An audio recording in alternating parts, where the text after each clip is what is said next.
ধর্ম যার যার, উৎসব সবার। তো সেই জন্য চলে গেলাম হবিগঞ্জ মাধবপুর ইটাকুলা গ্রামে সরস্বতী পুজোতে। সরস্বতী পুজোতে গিয়ে দেখতে পেলাম যে এখানে পুজো চলতেছে, অঞ্জলি নেবে সেরকম প্রস্তুতি চলতেছে। তো সেই মুহূর্তে আমি ভিডিওটি ধারণ করলাম। তো সবাই বলতেছে একটু ব্লগ করো, তো সেই জন্য ব্লগটা করে নিলাম। তরুণ সংঘের উদ্যোগে এই শ্রী শ্রী সরস্বতী পূজা হচ্ছে, তো সেই জন্য আমি যেহেতু সব জায়গায় যাই একটু ব্লগ বানাই, তো অল্প আকারে ব্লগটি বানালাম। তো কেমন হলো ব্লগটি অবশ্যই কমেন্ট করে জানাবেন। বিদ্যাদেবী সরস্বতী দেখতে পাইতেছেন।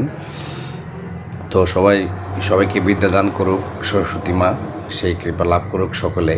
তো এই মুহূর্তে আবার আমি চলে আসলাম ভিডিওর সামনে রঞ্জনের সঙ্গে। রঞ্জন বলতেছে আমাকে নিয়ে একটু ভিডিও বানাও, তো ভিডিওটা বানালাম। তো আসলে আমরা বিভিন্ন জায়গাতে যাই, ব্লগ টক বানাই। তো সবাই আমাদের পাশে থাকবেন, আমাকে ভালোবাসা দিয়ে পাশে রাখবেন, তাহলে আমি এগিয়ে যেতে পারবো। আর বিশেষ করে কি জানেন, সবাইকে বলবো যে সুন্দর সুন্দর ভিডিও উপহার দেওয়ার চেষ্টা করবেন। তো বিদ্যাদেবী সরস্বতীর সামনে চলে আসলাম আবারও।